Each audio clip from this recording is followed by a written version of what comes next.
Всем привет! Покупал раньше такую точилку для ножей ручную. Сейчас я ее собираю. Прикручиваю вертикальную штангу. На ней установлена специальная направляющая, которая задается угол кромки ножа. Сейчас она стоит в самом нижнем положении, и получается будет угол кромки самый острый. Если ее поставить выше, то угол будет соответственно более тупой. Сейчас я собираю уже штангу и вставляю в направляющую, на которой будет устанавливаться точильный камень. Сейчас оставлю ручку, за которую буду держаться при заточке ножей. Сейчас буду уже устанавливать сам нож. Делается это с помощью зажима. Он прижимается к самому корпусу точилки для ножей. И буду я закручивать его ключом, не барашком. Это для того, чтобы максимально крепко его прикрутить. Потому что барашком там такое усилие не создать. И на нем, получается, на этих креплениях намотан бумажный скотч, чтобы еще более сильно прижать, чтобы он как можно меньше обеспечить его движение в зажиме. Я это все ложу на кусок линолеума, чтобы не поцарапать стол. Здесь у меня находятся в баночке сами точильные камни. Они находятся в воде, чтобы их можно было удобно доставать, там мыть от мусора.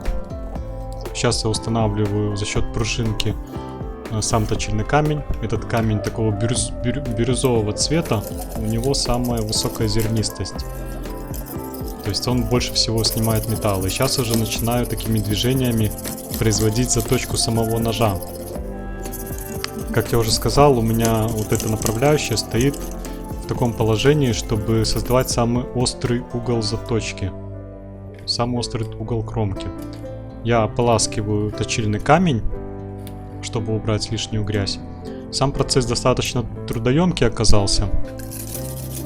У меня, чтобы создать на одной стороне ножа, понадобилось где-то около часа. Даже может 2, там что-то очень долго я это делал.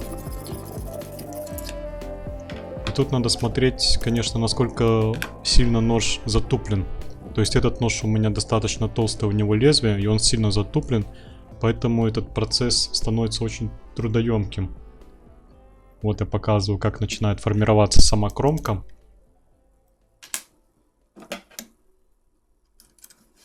И продолжаю производить заточку.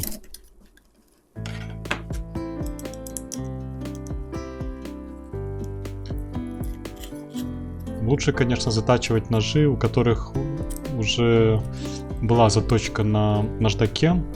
И нужно только довести какой-то уже результат более мелкими камнями. Потому что этот у меня камень самый крупный, а в воде в банке видно, что лежат еще более мелкая зернистость камней. То есть камни с мелкой зернистостью. Вот, а я пользуюсь самым крупным. И то у меня не получается быстро заточить. То есть я потратил прилично времени и усилий. Это где-то около, как я уже сказал, там даже не час, а, наверное, 2 часа. И процесс оказался очень трудоемким. Я еще допустил ошибку, что камни не мыл более тщательно. То есть там надо убирать с них весь шлак полностью с камней. Весь этот серый шлак, который на них остается, надо полностью чистить. Вот сейчас я это делаю, то есть другим камнем мне приходится тереть вот этот бирюзовый камень, чтобы полностью убрать шлак. Тогда работа с этой точилкой становится гораздо эффективнее. Вот так должна выглядеть поверхность этого наждака. И получается, эффективность сразу увеличивается. То есть даже чувствуется, что нож стачивается гораздо быстрее.